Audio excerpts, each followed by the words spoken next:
Ustaz Abdul Salam Seid Ahmed, talking about the legal frameworks in Sudan.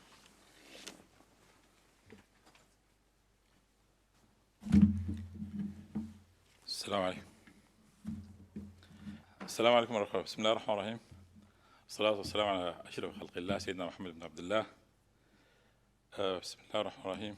قال تعالى في محكم التنزيل: ولا تقولوا لمن يقتل في سبيل الله أموات بل أحياء عند ربهم ولكن لا تشعرون. سورة البقرة الآية 154. نزلت الآية دي في قتلى غزوة بدر، اللي هو حرب ضروس بين كفار مسلمين، ومن حقهم يقتلوا أي كمية. الماتوا فيه من المسلمين 14، 6 من الأنصار و8 من المهاجرين، ومن الكفار 70 نفر. في ليلة من ليالي رمضان في السودان، اللي هو بينادوا بالإسلام والمسلمين ومليونية عبد الحي، والمهم you know the story. قتلوا ما يقارب ل1000 نفر. كويس. كل الجرم اللي ارتكبوه هو انه بينادي بحقهم الدستوري اللي هو كان بيتكلم عنه مولانا. حق سيمبل، ما دارين ولا دارين عمارات ولا دارين طائرات خاصه ولا دارين، سيمبلي دارين تو بي فوكال ويمنعوا الظلم من الناس يعني. So anyway، يعني ده ظلم ما بعد ظلم. كويس. my interest on this topic arose when I was doing my master's at UCL. Somebody came to me, the first lecturer came to me, and he said, "Are you Sudanese?" And I said, "Yes." "How did you know?" He said, "Oh my God, I miss Sudan so much." I didn't know who he was. Of course, then I knew later on. He was Professor William Twining, one of the legends, jurist who was seconded to the University of Khartoum as a lecturer, and he is still alive. And he said, "Is Sudanese laws are still like bastard?" And this offended me like to the maximum. And I didn't know what he meant. I said, "Sorry?" "Yeah." He said, "You heard me right. Is the Sudanese laws still bastard?" I said, "I honestly don't know." He said, "Are you not Sudanese?" Yeah, I said, "Yes, I am." "How comes you don't?" I said, "Look, I studied here. I came as a young student. I studied here, and I honestly don't know nothing about Sudanese laws."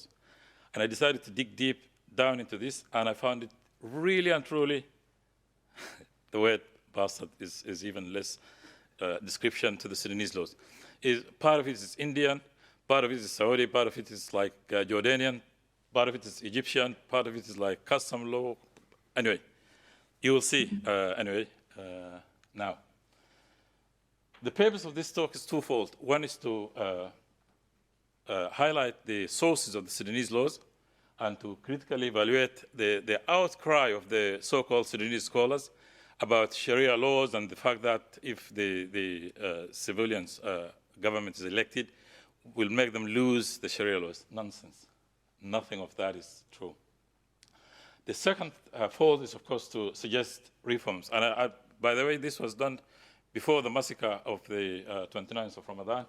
And I was very optimistic, I was trying to highlight what we need to do to reform the Sudan and the Sudanese laws to have a fair system for everybody and to have to make the law accessible to everybody in Sudan and to reform like the criminal law, the personal status law, company law, and so forth. So, and this will create, of course, a fair system for everybody. Judges will have better trained, will be better trained, and would have justice done better in a fair system, which they have no fear of the ruler, or dictator, or a totalitarian system. Now, unfortunately, there's no record, no study, nothing prior to this period, which is the Mahdiya period. During this currency of Mahdiya, it's said to be, and I honestly say, very vague. There's no study, there's no research, there's no paper or anything that leads to something substantial or study that shows what rule applied. But it says Mahdiya applied Sharia laws, and that's how far it goes, and nothing else substantiates what was said or what was done. At least they had a fair system. At least it worked for them. At least there's no complaint or no extrajudicial killing of anybody during Mahdiya time that is on record anywhere. Now, the reason why I picked this, as I said, there's no record pre-Mahdiya. The whole system was very primitive. There was no legal journals. And unfortunately, the first legal journal of the Sudanese laws was edited and was created by Professor William Twining when he was in Sudan as a lecturer at the University of Law. And since then, I think it's now stopped almost. Nobody writes anything, nobody reads anything, nobody knows anything about laws. And it's like one-man rule. And unfortunately, we got rid of one and 10 more to go for. And we will be there, and we will carry on anyway. Anyway, the type of Sharia law that was applied, honestly, nobody knows. And then the customary rules were very, very strong at that time. And at least it was fair system. But that, unfortunately, brings us back to what he said about division in the society, that because you're a Muslim, we'll apply Sharia laws for you. Because you're Christian, you will have different rules. Because you are from somewhere else, we will apply, unfortunately, another type of law that is suitable or applicable to you. Anyway, let's move on.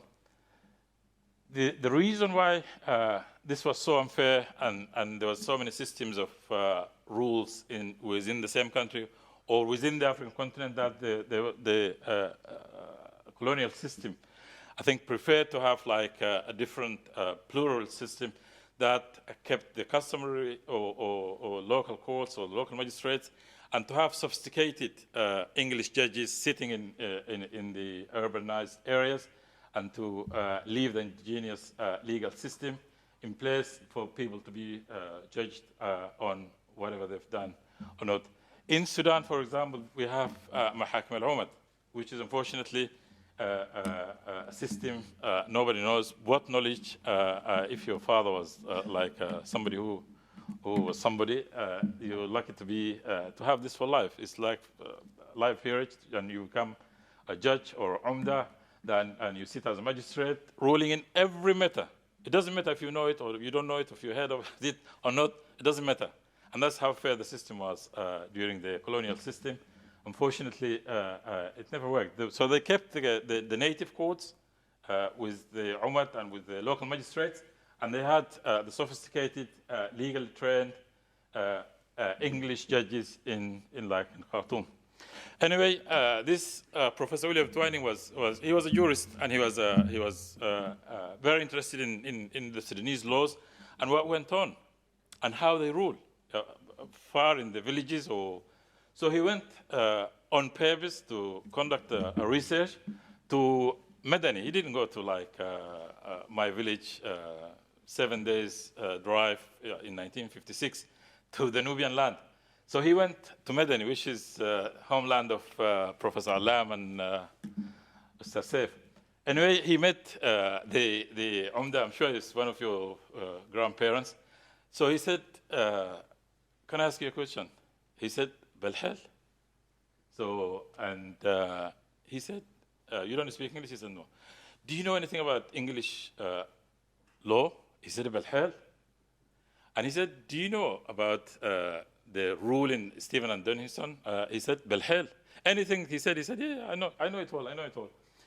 So he said, okay, there is something called in English tort law, that is in the English textbooks that I teach to the University of Khartoum graduate students. And it's this: if a camel or a dog bites off your hand, the owner of the animal is responsible. It's a very well-known principle of law in the UK here, and it's English law that he was teaching in textbooks. And he said, yes, I know it. And he said, if a camel in the zoo bites off somebody's hands, how would you judge without knowing the rule itself? He said, anyway, نحن ذاتنا قولوا له قال نحن in anyway ما عندنا جمال بيتصرفوا كده أصلا anyway. اتخيل, he was very clever and he had spontaneous answers, and I spoke to him There's very interesting essays that he wrote about this, and if somebody wants to share, I have the book and I have the reference to that. So anyway, unfortunately, as I said, the sophisticated legal trained judges sat in the courts in Khartoum, Bahri, or Omdurman, and if you are sadly happen to be somewhere far, then no justice, and no rules, and no, it's just a matter of luck. Anyway, that's how it worked then. Then the way there was a lot of things went on at the time, and they were trying to apply English rules in a proper manner and trying to reach like a compromise between applying English, rigid English law rules to a primitive society like Sudan in 1956. So there happened to be a huge gap and difficulties in applying these rules, unfortunately. So anyway, all these changes. Now, today, the civil code that we have is Egyptian, unfortunately, and it's that of 1984, which is still applicable. And unfortunately, that is a real bastard law because it's based on Egyptian law, and the Egyptian law have a different, completely different system of French law base, and we have English-based rules, which are common law, and it's like, anyway, you can only imagine at this stage.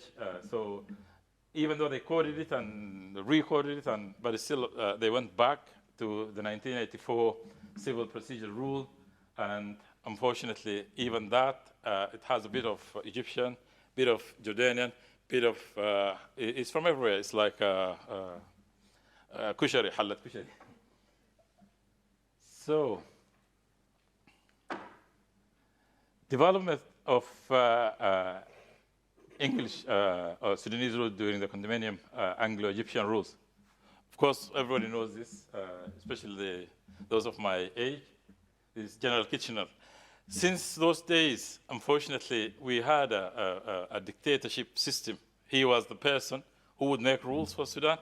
So even though all the other Commonwealth countries would make their rules in the UK Parliament, or they had a delegated authority in a Parliament, but unfortunately the Governor General of the English, he was the only person who was entrusted with making Sudanese rules that governed us during that time. So the reason, as I said, the way they developed it between 1898 and 1956 is they went through a lot, and unfortunately, they tried high and low to find a middle ground for the applicable rules, but unfortunately, the difficulty was application of Egyptian rules in some part, and application of common law rules, which is just legitimate. But anyway, when it comes to the criminal law, you'll see what was done. So the customary rules, it was not written anywhere. And a judge would sit, and he will ask, where are you from, and what customs you follow. You dictate your own fate in court. If killing is permitted in your culture, then yes, fine, we'll kill you. So that's how it works, unfortunately, following a customary rule, which was not written anywhere. So, of course, this is the first Sudanese constitution was then written. It didn't last for long, unfortunately. It was it's our fate. So we're just so unlucky. Each time we get rid of a dictator, somebody else comes on the scene and takes over. And despite the fact that Sudan attained its independence in 1956 from the condominium rules, the reception of Egyptian, English, and the other rules continued until 1971. So the best rule that was applied at the time was the English law rules, under the guise of justice, equity, and good conscience, which worked partially well. But unfortunately, then it didn't work very well, as it was like different rules applied in different places, and unfortunately, that caused grave injustice for everybody who was Sudanese then. So between 1971 and 1973, there was some plan, like Arab pro-Egyptian, Babakar Dafallah, I think it was, the convert. He decided to get rid of all the other rules and bring in a uniform rule that works for Egypt. It must work for us as well. Why not? Just copy and paste, bring it, apply it, and it should work. Unfortunately, those who were trusted with drafting the rules were not honest. What they've done, they copied and pasted the whole rule, which applies to a different cultural system, which is different in Egypt, based on Egyptian and French law, and that did not work, unfortunately. So the reason for this failure was, the copying and pasting included, unfortunately, in the draft that they submitted for the Ministry of Justice, it says like Mahkamat Tanta to apply these rules when it was meant to be for Sudanese. So even copying was done in a very bad manner that did not work. So that there was no commissioning of like a study or an attempt to introduce this in bits. And sadly, this was very, very short-lived and cancelled in 1973. And they went back to the old rules, which did not work anyway.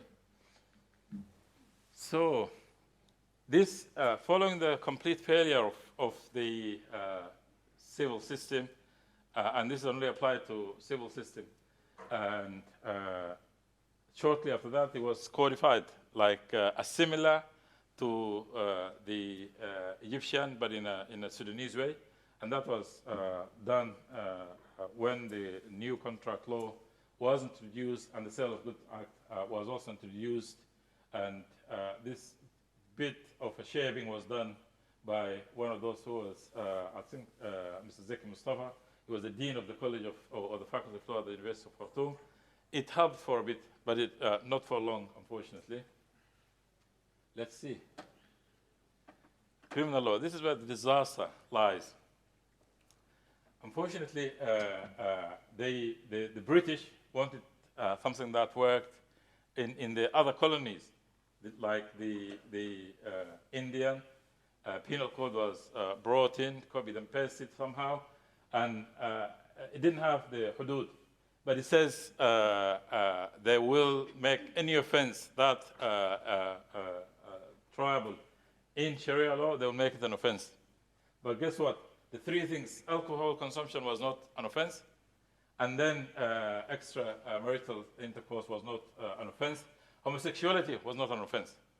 It's exactly like English law, but unfortunately, in a society like Sudan, and back in those days, it would have been impossible for a rule like this for a judge to sit there, that you were caught doing an act of any of these. And then we will let you off because we're applying English law rules in a land which is not even half of the society is educated in it. So that didn't work again. And whoever wants to read about a very interesting case, the last paragraph is R versus Brown. Some, I think, very high-class people were in some sort of sadistic behavior, and they injured each other, and they sued, and then it became like a disaster. This was in 1993. It didn't work in the UK in a very civilized society that is almost open, and homosexuality was found to be an offense in 1993. So this case, I think, is a very important case that we should look at again when you have time. Now, unfortunately, for some bizarre reason, the British completely neglected 2-3 areas of laws which are very important for any society to flourish or to move forward. That was a company law the British had this 1925 Land Registration Act and the 1925 or 29, I think it's 29, Company Registration Act. So the Sudanese picked this up, copied and pasted the same rule in Sudan and left it there until the company law was changed in 2018, unfortunately. Since 1956 or 1925, to date, it was left until last year. Likewise, the Land Registration Act still in force, still the same applicable rule to the land registration is the 1925 British law, which I don't know how they manage, how they make it work. I have no idea. The company law, for example, between 1956 and 1989 changed at least 11 times in the UK. And the latest act, which is already outdated, is the Companies Act 2006. 10 years on, I think it needs to be changed again. So in Sudan, they're very patient, I think, and they don't care what happens. Likewise, the trademark, the bankruptcy and cyberspace crimes and so forth, none of that was in the Sudanese law books until the British left and until this afternoon, unfortunately. Now, one of the very, very bad situation that, and this will hardly scratch the surface, that traumatized the Sudanese people. Unfortunately, what General Notary done in 1983, he decided to hang around with Hassan al-Turabi and the other Islamist scholars, so-called scholars, and he changed the way he behaved. So he decided to wake up in one fine afternoon and decided to change the Sudanese penal code to Sharia rules. We are Muslims. I'm sure somebody will pick this up and put it out of context, and he will say that somebody Shi'i in London, kafir, he said this, and they will make a big scene out of it. We are Muslims, and we believe in Sharia laws, but unfortunately, when it's applied proper, it's fair and it works. But what they've done here, unfortunately, it was rushed, and the draftsman that they used, they copied and pasted again different rules from different parts of the world, which have like a different cultural system. At least they don't have somebody who sleeps rough or somebody who does not have or where the next meal coming from, and it was also badly applied. And in Quran, the shortest chapter or surah of Quran, يقول بسم الله الرحمن الرحيم إنا أعطيناك الكوثر فصل لربك وانحر إن شانئك هو الأبتر. Oh, no, not this one, sorry. I think it's لا. I'll remember anyway, so don't worry.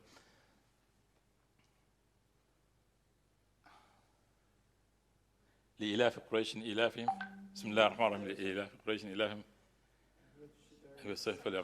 الذي أطعمهم من جوع وآمنهم من خوف. When you want to chop somebody's hands off, you make sure that he has eaten his last his breakfast, he has somewhere to live, and somewhere he has no reason basically to go and steal or to mug somebody or to rob somebody or to cause somebody's trouble. Those of whom they applied Sharia laws and they chopped their hands, at least 60 of them, they were non-Muslims, sleeping rough, no food, no medicine, nothing, that or no homes, yeah, and they would say, oh, it's not a problem, and they would say, Allah said this and hudud is perfect. In Surah Al-Kahf, you will see. ربنا سبحانه وتعالى said يعني I will come to it, sorry. It says in a very, very simple way that if you want الفقر ما بالضرورة كان عندهم سفينة. يعني ما يقول لك لا هو ده عنده شغال وموظف وسرق لازم نقطع يده. لا no, it doesn't work that way. unfortunately, what they want, they got it so bad. And في حديث عن الرسول صلى الله عليه وسلم عن عائشة أدرأوا الحدود ما استطعتم. It's very short. حديث صحيح. أدرأوا الحدود ما استطعتم.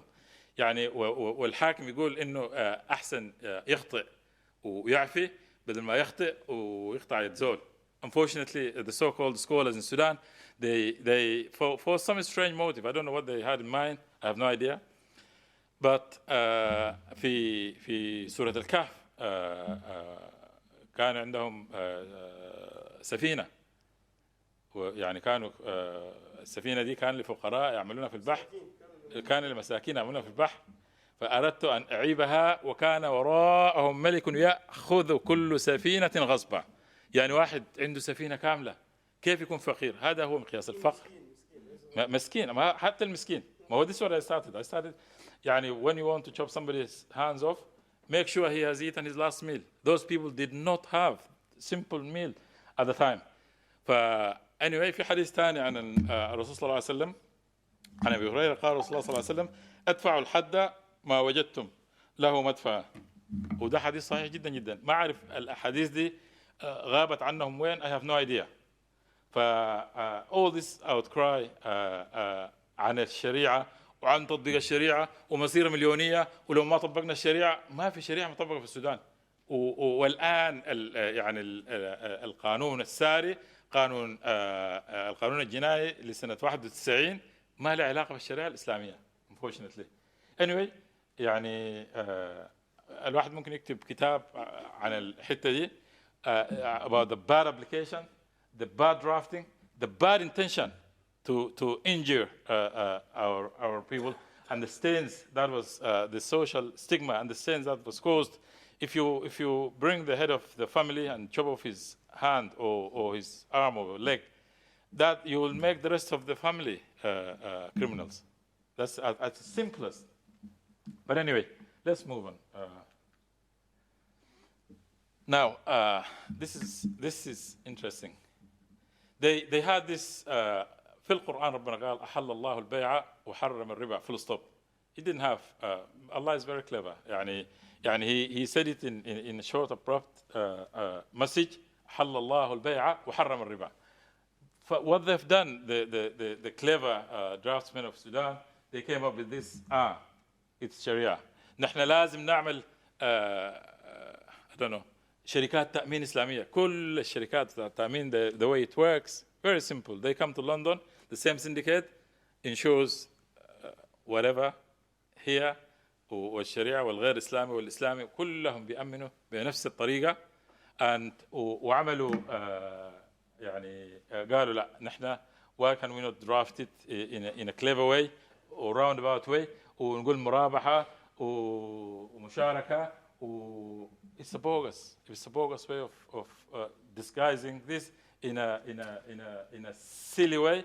And the most culprit bank that stole people's money today, not in like 30 years ago, البنك الإسلامي بنك فيصل الإسلامي السوداني والبنوك السوق الإسلامية. Unfortunately, it's very very sad. يعني هيغشون لحد 200. I have no idea. So they charge interest and they charge a very very high interest and they still disguise it in a way that they call it it's a halal way. Unfortunately, those rules, I think I briefly touched this, but since مما بعث الله الرسول صلى الله عليه وسلم إلى يومنا هذا ما في واحد. أنا سألت I'm not a scholar, I'm not معلم بتاع دين، لكن سألت أكثر من 6 شيخ ما في زول أعدموه للآن مما بعث الله الرسول صلى الله عليه وسلم بنزل القرآن ده. ما في زول أعدموه في الدنيا دي عشان ألحد والإلحاد ذاته حتى الطريقة اللي عملوه. I don't know what the idea. أعدموا محمد طه, one of the renowned Sudanese scholars, unfortunately بتهمة ملفقة and nobody knows what was the reason. Honestly, it's very disrupting to see somebody's life is taken away just like that because he said something or he was thinking outside the box at the time. So as I said, the effect on the other amputees, they not only chopped off their hands, but if you steal again, they chop you like a cross chop, like your leg and one of your arms, and it carries on like this. So they've done like 60 or more, and at least 6 of them were like crossed, amputated for repeated offenses of theft and aggression with it. Most of those who were amputated were not even Muslims. I said that already. This had a knock-on effect on families, and unfortunately, even the bad stigma that comes with it, that you live somewhere and they know your hands were chopped off because you stole a bar of chocolate or anything. And one of the very sad stories, and I think it is not written anywhere, but I think one of the judges had to think outside the box at the time. Somebody stole like a recording machine, and I think the threshold for this offense to be applied was $100 or equivalent to it. So they brought an expert who cleverly said, this is 95 pounds or $95 worth. And he said, okay, check if the batteries are inside. So they checked, there were 6 batteries, and he said, that's the $5. So instead of درء الحدود يعني بالطريقة اللي قال الرسول صلى الله عليه وسلم, they reversed it to make you to punish you for some strange reason that, as I said, nobody knows. It's just to show force or to oppress our beloved country, men or women. Constitutional rights, I'm sure he said enough about the constitutional rights of the citizens. Unfortunately, it doesn't matter what type of constitution you have. If you have an oppressor who will cancel whatever was said or done in an overnight, and I think one of the very interesting stories that is very well known in Sudan, I think they created a مكافحة الفساد or something they called it, and then they brought, I think it has to sign off the last rule for it to be working. But when it came, it says in so many words that anybody is not immune from this suit if this happens. So Mr. President, unfortunately, he didn't sign that off. He refused because he knew that he was stealing our cash, and he was anyway trying his luck too far. Anyway, unfortunately, most of the killings in Sudan were done by like a simple bylaws. It's not a proper law that goes through the parliament and discussed and negotiated. And unfortunately, as I said earlier on, في غزوة بدر اللي هو بيتكلموا عنه إلى يومنا هذا من قبل 1400 سنة قتلوا ماتوا 14 نفر في غزوة القيادة العامة، ماتوا قرابة 1000. أن نترحم على أرواحهم ونسأل الله المغفرة لهم. Overdue reform, this was, as I said, it was done prior, but I think we need to do some more legwork to oust the current dictators or whatever. Let me say this very little story, unfortunately. 1 more minute. I was reading a book some time ago for my little girl, and it says a little girl went to a zoo, a boy I think went to a zoo, and he was asked to sign a form. He signed the form, and it turned out to be an adoption form for an elephant, which was behaving badly in the zoo. So he took the elephant home. The elephant was breaking anything and everything. So he opened the fridge, he ate every food there, and he broke the fridge. He went upstairs, broke the stairs, broke the bed, and looted the whole house. He tried to hide it from mom, and he put it in the wardrobe or in the closet, broke the wardrobe, and this is what is happening. A bunch of criminals took over the presidential palace with silah, they have no right whatsoever, constitutional or otherwise. ما في حد بيعرف هل ده بقوة القانون وبحق القوة ولا قوة الحق. Nobody knows. And killing and looting and stealing is a common scene in Sudan. And for that reason, خلينا should speak in Arabic عشان يزول يفهم إنهم هم اللي بيعملوا ده غلط كويس. وقتل النفس الذي حرمه الله حرام جدا في كل الشرائع. والمفترض يسمعوا أقل شيء to hand over to a civilian government and to end this nonsense because enough is enough. Thank you very much. آسف للإطالة.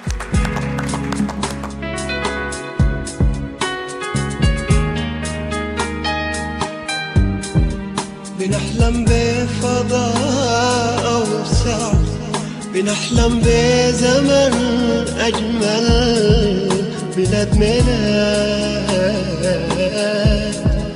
بلاد ميلاد.